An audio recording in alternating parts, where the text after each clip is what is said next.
Bismillahirrahmanirrahim. Assalamualaikum warahmatullahi wabarakatuh. Alhamdulillah. Alhamdulillahilladzi hadana lihadza wa ma kunna linahtadiya laula an hadanallah. Asyhadu an la ilaha illallah wa asyhadu anna Muhammadan abduhu wa rasuluh. Al-mab'utsu ilan nasi kaffatan basyiran wa nadhiran wa da'iyan indallahi bi'itsnihi wa sirajan munira. Allahumma salli wa sallim ala sayyidina wa habibina wa syafi'ina wa maulana Muhammadin sallallahu alaihi wasallam. Amma ba'd. Yang sama-sama kita hormati, kita muliakan Bapak Menko PMK, Profesor Dr. Pratikno. Terima kasih Pak Menko memberikan kesempatan membersamai kami semuanya di Masjid Istiqlal beserta seluruh para pemirsa TV Istiqlal dan TV-TV nasional yang lain bergabung dengan kita di sini. Yang saya hormati Dirjen Bimas Islam beserta seluruh pejabat eselon 2-nya. Saya hormati seluruh pengurus BPMI yang kita muliakan, para imam rawatib dan muazzin Masjid Istiqlal Jakarta. Ibu-ibu dan bapak sekalian, jamaah aktif, jamaah setia Masjid Istiqlal, baik yang hadir dalam masjid ini maupun yang ikut nanti bertakbiran secara zooming.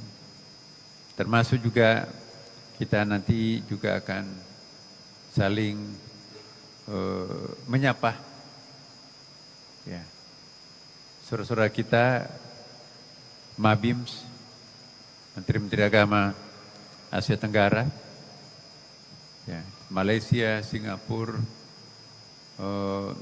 Brunei Darussalam, Indonesia. Kita punya link masing-masing. Mereka mungkin bisa mengikuti kita di sini, tapi juga kita pun juga bisa menyaksikan kegiatan-kegiatannya di sana. Termasuk juga kita diakses oleh masjid-masjid KBRI di luar negeri, termasuk Musala, KBRI dan KJRI di seluruh kedutaan besar yang ada di dunia ini, kedutaan besar Indonesia, karena kami juga sudah melakukan komunikasi, koordinasi dengan Menlu, Kementerian Luar Negeri Republik Indonesia. Bapak Ibu sekalian, alhamdulillah, seperti yang dikatakan tadi oleh pengurus pengelola BPMI, bahwa inilah rekor Masjid Istiqlal mencapai puncak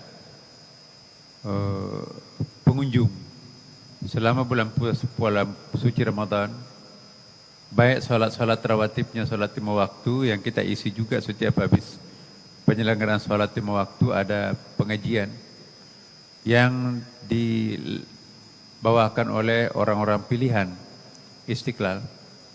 Kemudian yang sangat signifikan perkembangannya adalah jamaah yang bersama-sama buka puasa. Biasanya kita menyiapkan sekitar 3.000 sampai 5.000. Nah, ini weekend bisa mencapai sampai 15.000. Alhamdulillah, mereka semuanya bisa kita atasi ya, karena banyak hamba-hamba Allah yang ikut berpartisipasi untuk ikut memberikan buka puasa terhadap mereka. Walaupun memang mungkin mendapatkan korma dan air serta roti atau makanan-makanan berat lain.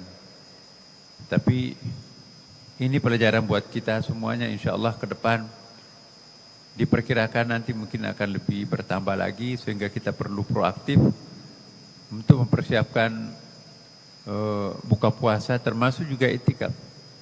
Jadi itikaf kali ini lebih merata Pak Menko, Pak. Biasanya malam-malam ganjil, tapi kalau malam genapnya itu ya separuhnya. Tapi ini hampir sama saja. Malam ganjil dan malam genap. Ini bukti bahwa muncul sebuah kesadaran baru jamaah Masjid Istiqlal untuk tidak lagi membeda-bedakan antara malam ganjil, malam genap. Bahkan mungkin muncul asumsi bahwa yang dicari di sini bukan Lailatul Qadar, tapi yang menurunkan Lailatul Qadar, Allah Subhanahu wa taala. Yang dicari mereka bukan lagi surga, tapi sang pencipta surga itu sendiri. Karena Lailatul Qadar dan surga adalah makhluk, sama-sama dengan kita juga sebagai makhluk. Padahal yang memang harus kita cari adalah sang Khalik, sang pencipta semuanya. Inna salati wa nusuki wa mahyaya wa mamati lillahi rabbil alamin. Sesungguhnya salatku, ibadahku, hidupku dan matiku hanya untuk Allah Subhanahu wa taala, bukan yang lainnya. Terima kasih kami ucapkan kepada seluruh jamaah Masjid Istiqlal. Tentu kita berterima kasih juga kepada seluruh stakeholders yang memberikan partisipasinya kepada kita semua. Menariknya bahwa partisipan yang berkontribusi di Istiqlal ini untuk peningkatan kesejahteraan, termasuk juga memberikan buka puasa, itu bukan hanya untuk saudara-saudara kita yang beragama Islam, tapi sebagian juga di antara mereka non-muslim ikut berpartisipasi memberikan buka puasa karena mereka menyaksikan betapa indahnya di Istiqlal ini. Ya. Di semua koridornya penuh, lorong-lorong, karena di sini kan tidak bisa kita makan dan minum di ruang utama ini, tapi tegel merah dan koridornya itu penuh. Dan diawali dengan berbagai macam rangkaian kegiatan, talk show dan juga ceramah-ceramah yang produktif. Kesimpulannya bahwa Masjid Istiqlal selalu mempersembahkan sesuatu yang baru dan itu menjadi trendsetter, ditiru juga oleh masjid-masjid yang lain. Bukan saja di Indonesia tapi juga beberapa negara yang lain juga ikut mencontoh takmir masjid, kemakmuran masjid di Istiqlal ini. Pak Menteri, Pak Menko yang kita hormati, insya Allah besok kita akan bersama-sama para pejabat tinggi negara Republik Indonesia, termasuk Presiden dan Wapres, akan bersama-sama kita di Masjid Istiqlal ini. Karena itu saya mohon kepada Bapak Ibu sekalian, datang lebih awal, karena kami membayangkan mungkin itu akan kesulitan sedikit ya mendapatkan tempat parkir ya, karena kapasitas tempat parkir kami di basement 2 lantai itu hanya sekitar 1.000 kendaraan. Sedangkan kalau hadir semua memenuhi sampai lantai 5 ini, itu mungkin bisa mencapai 250.000 orang. 250.000 orang, ya 50% saja membawa mobil, maka itu ya 125.000 mobil. Kapasitas di sekitar Istiqlal ini hanya sekitar mungkin ya 50.000 mobil. Karena itu di sini juga ada Bapak Ibu sekalian, ada halte tersendiri yang diberikan oleh stakeholders kita. Pak Menko, kereta api membangun sebuah stasiun khusus untuk Istiqlal. Jadi di sebelah kiri kami, sehingga dari mana-mana pun juga itu turunnya di pekarangan Istiqlal. Kemudian juga halte bus juga persis di pintu sebelah Istiqlal juga. Jadi enak sekali mengakses Istiqlal sekarang ini. Keretanya menurunkan penumpangnya dalam lingkungan pekarangan Istiqlal, dan juga sama dengan busnya. Sedangkan untuk parkir VIP seputar Masjid Istiqlal di atas itu diperuntukkan untuk VVIP dan VIP, sehingga Bapak Ibu sekalian, kami menghimbau supaya lebih cepat lebih bagus untuk mengakses tempat parkir. Langsung masuk ke masjid dan insya Allah tempatnya juga sudah disiapkan Bapak Ibu sekalian. Di bagian depan ini nanti akan diperuntukkan kepada para tamu kita, duta besar dan VIP yang lain. Kemudian tetap kita akan menjalankan sholat subuh berjamaah seperti biasanya.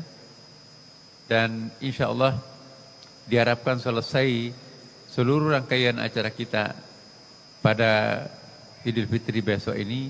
Kita akan merencanakan jam 7 tepat, kemudian rangkaiannya selesai jam 8. Nah, saya ingatkan kepada kita semuanya, apa-apa yang kita harus persiapkan untuk datang ke masjid menunaikan Idul Fitri. Pertama, disunatkan mandi Bapak Ibu, bahkan Imam Syafi'i mengharuskan mandi sebelum sholat Idul Fitri, Idul Adha, dan sholat Jumat.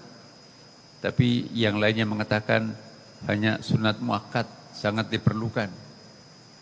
Yang kedua, disunatkan untuk menggunakan pakaian putih-putih, pakaian ibadah. Menggunakan harum-haruman, datang lebih awal, dan juga disunatkan untuk begitu sampai di masjid, itu bertakbir. Dan insya Allah besok pagi akan dipandu oleh para imam dan muazzin, memandu takbir sampai acara kita berlangsung. Ya. Kemudian diharapkan kepada Bapak Ibu, laki atau perempuan, itu ikut bertakbir bersama. Kemudian juga pada saat memasuki ruangan utama masjid ini, ya, langsung mengambil saf di bagian depan. Sepanjang masih ada tempat di lantai 2, jangan naik dulu di lantai 3 Bapak Ibu sekalian. Jadi peruntukan untuk lantai atas itu adalah mereka-mereka yang teman-teman kita yang terlambat. Ayo bangun. Bangun, bangun. Bangun, bangun, bangun. Hanya nanti dibuka nanti pada salat subuh, dan itu pun di paruh masjid ini, seperti yang tadi Bapak tempati sholat Isya. Ya. Lalu yang terakhir kami ingin sampaikan juga bahwa anak-anak kita sedapat mungkin tangani, jangan sampai nanti ada yang berkeliaran kemudian nangis. Ya. Tapi jangan khawatir, kita juga sudah punya tenaga-tenaga yang bisa membantu, ya, Bapak Ibu sekalian. Dan seperangkat perawat dan alat kesehatan, kalau misalnya ada yang jatuh sakit, kami persiapkan klinik di bawah, ya. Dan tim kami juga sudah siap untuk menyelenggarakan apapun yang harusnya kita kerjakan. Dan diharapkan tidak membawa sesuatu yang tidak berguna untuk keperluan ibadah Bapak Ibu. Ya, misalnya tidak perlu membawa senjata tajam dan sebagainya, ya, karena itu akan terdeteksi oleh detektor. Semua pintu-pintu di sini terdeteksi dengan detektor. Dan kita di sini juga saya ingatkan ada 160 CCTV itu biometrik. Jadi nanti kalau ada yang coba-coba untuk nakal, bisa mengambil punya orang, itu CCTV kami bisa menjangkau dengan cepat sampai jarak 500 meter dari masjid ini masih bisa menangkap gambar. Karena kita punya CCTV yang paling canggih di sini. Dan itu bisa muncul nanti kalau orang mukanya itu bisa muncul KTP-nya. Jadi insya Allah jangan coba-coba untuk melakukan kejahatan di Istiqlal, itu pasti akan bisa terdeteksi dengan gampang. dan banyak yang mencoba-coba, akhirnya CCTV kita mampu mengungkapkan. Alhamdulillah, Istiqlal per hari ini tidak ada isu yang sangat krusial. Karena itu saya berterima kasih kepada seluruh petugas, seluruh panitia, pengurus BPMI, Kementerian Agama, yang betul-betul menjadikan Masjid Istiqlal ini sebagai simbol ya, peradaban dunia Islam. Pak Menko, saya sampaikan bahwa hotel-hotel di sekitar Istiqlal ini, terutama sebelum terakhir itu penuh. Mereka merasakan bahwa Istiqlal ini adalah objek wisata rohani yang sangat indah, tidak ada kekhawatiran, ya, aman, tentram, tertib, dan juga per hari ini juga tidak ada isu-isu tentang gangguan kendaraan, ya, seperti itu terjadi di tempat-tempat yang lain. Jadi per hari ini kita merengkang banyak sekali prestasi yang dilakukan oleh Masjid Istiqlal. Jadi atas nama seluruh pengurus Istiqlal dan juga Kementerian Agama mengucapkan terima kasih sekali lagi kepada semua panitia bekerja dan juga stakeholders yang membantu. Kita mohon kesediaan Pak Menko untuk memberikan arahan langkah-langkah apa yang mungkin kita akan lakukan pasca Ramadan ini di masjid negara ini, dan semoga nanti ini bisa menjadi semacam ya training untuk masjid-masjid tanah air yang ada di Indonesia. Demikian Bapak Ibu sekalian, wassalamualaikum warahmatullahi wabarakatuh.